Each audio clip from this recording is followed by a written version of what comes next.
ایک صحابی حضور کی خدمت میں حاضر ہوئے، عرابی تھے، دیہات کے رہنے والے تھے۔ انہوں نے حضور کی بارگاہ میں ایک بات عرض کی کہ حضور، اسلام کے حکام تو بہت سارے ہیں، آج بھی اگر آپ دیکھیں تو کتابیں بھری پڑی ہیں۔ پھر حضور ارشاد فرماتے تھے، صحابہ اس کو سنتے تھے، محفوظ کرتے تھے، آگے بیان فرماتے تھے۔ ان کا بہت سارے احکام ہیں اسلام کے، میں ایک دیہاتی شخص ہوں، مجھے کوئی ایک بات ارشاد کر دیجئے جو میرے لیے کافی ہو۔ تو آقا کریم نے اس شخص کو ایک بات ارشاد کی، فرمایا کہ ان تموتا ولسانک رطب من ذکر اللہ، تو اس حالت میں فوت ہو کہ تیری زبان اللہ کے ذکر سے تر ہو۔ 100 باتوں کی ایک بات ارشاد فرما دی، ان تموتا ولسانک رطب من ذکر اللہ، تو اس حالت میں انتقال کرے کہ تیری زبان اللہ کے ذکر سے تر ہو۔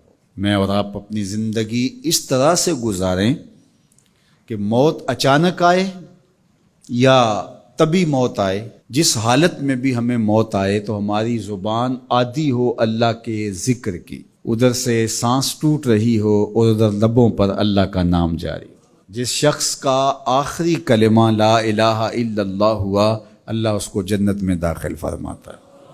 اور کتنے خوش نصیب لوگ ہوتے ہیں کہ مرتے ہوئے جن کے لبوں پر اللہ کا باقاعدہ نام آتا ہے، اللہ کا ذکر ان کے لبوں کا وظیفہ ہوتا ہے۔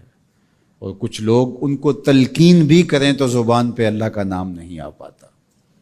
اور ان میں سے ایک وہ شخص جو شراب کا عادی ہے یا کسی بھی نشہ آور چیز کو لیتا ہے، تو ایسے شخص کو مرتے ہوئے کلمہ نصیب نہیں ہوتا۔ جو اس کو دنیا کے اوپر سزائیں دی جاتی ہیں، ان سزاؤں میں سے ایک سزا یہ ہے کہ مرتے ہوئے اس کے لبوں پہ کلمہ نہیں آتا۔ اور علماء نے یہ بھی لکھا ہے کہ جو بے نماز ہے، نماز نہیں پڑھتا، مرتے ہوئے اس کے لبوں پہ بھی کلمہ جاری نہیں ہوتا۔ اللہ اکبر۔ تو ایک جامع بات ارشاد کر دی کہ ان تموتا ولسانک رطب من ذکر اللہ، تو اس حالت میں فوت ہو کہ تیری زبان اللہ کے ذکر سے تر ہو۔ قرآن مجید میں ہمیں اللہ تعالیٰ نے یہ بھی حکم دیا ہے کہ مجھے یاد کرو، اور یہ بھی حکم دیا ہے کہ مجھے فراموش نہ کرو۔ وَلَا تَكُونُوا كَالَّذِينَ نَسُوا اللَّهَ فَأَنسَاهُمْ أَنفُسَهُمْ أُولَٰئِكَ هُمُ الْفَاسِقُونَ، ان لوگوں کی طرح نہ ہو جانا جنہوں نے اللہ کو فراموش کر دیا، اللہ کو بھول گئے۔ جب کوئی خدا کو بھول گیا تو خدا پھر اس کو فراموش کر دیتا ہے، اور اس کی سزا کیا ہے کہ وہ خود فراموشی کا شکار ہو جاتا ہے، وہ اپنے آپ سے بھی آگاہ نہیں رہتا۔ تو ہمیں جو حکم دیا گیا وہ ہے اللہ کو یاد کرنے کا۔ تو یاد کرنے کا ایک مفہوم یہ ہے کہ اللہ جل شانہ کی اطاعت کی جائے، اس کی فرما برداری کی جائے، اس کے احکام پر عمل پیرا ہوا جائے، نہ یہ ہے کہ اس کے احکام کو فراموش کر دیا جائے۔ یقول اللہ تبارک و تعالی، اللہ جل شانہ خود ارشاد فرماتا ہے، یہ حدیث قدسی ہے، فیما یروی عن ربہ، جو حضور اپنے رب سے روایت کرتے ہیں۔ اللہ جل شانہ کیا ارشاد فرماتا ہے، سنیے، انا عند ظن عبدی بی، میرا بندہ میرے بارے جو گمان کرتا ہے میں ایسے ہی معاملہ کرتا ہوں، یعنی بندے کو میرے سے جو گمان ہے تو میں اس کے مطابق معاملت فرماتا ہوں۔ وَأَنَا مَعَهُ إِذَا ذَكَرَنِي، اور جب وہ مجھے یاد کرتا ہے میں اس کے ساتھ ہی ہوتا ہوں۔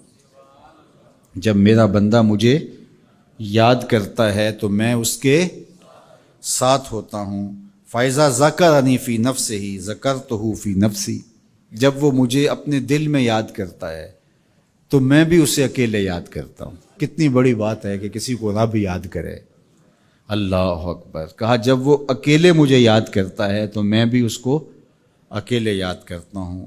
وَإِن ذَكَرَنِي فِي مَلَئٍ ذَكَرْتُهُ فِي مَلَئٍ خَيْرٍ مِّنْهُمْ، اگر وہ مجھے مجمع میں یاد کرتا ہے، لوگوں کے ہجوم میں یاد کرتا ہے، تو میں بھی اسے مجمع میں یاد کرتا ہوں جو اس مجمع سے بہتر ہے، اس اجتماع سے بہتر ہے۔ یہاں نیک بد گناہ گار سارے طرح کے لوگ ہیں، لیکن میں فرشتوں کے اجتماع میں یاد کرتا ہوں۔ اللہ اکبر۔ کیا منظر ہوتا ہوگا کہ جب اللہ فرشتوں میں کسی بندے کو یاد فرما رہا ہو، اللہ اکبر۔ اور ایک حدیث میں جو ہے وہ اس کے پھر آگے لفظ جو ہے یہ ہیں، میرا بندہ میری طرف اگر ایک بالشت چل کے آتا ہے تو میں ایک ذرا آتا ہوں، اور میرا بندہ میری طرف اگر 1 قدم آتا ہے 70 قدم آتا ہوں، اور اگر میرا بندہ میری طرف چل کر آتا ہے اتیت ہو ہر والا، میری رحمتیں دوڑ کے استقبال کرتی۔ اللہ اکبر۔ تو کتنی کرم نوازی ہوتی ہے جو اس کو یاد کرتا ہے۔ تو یاد کا چراغ کبھی بھی بجھنا نہیں چاہیے۔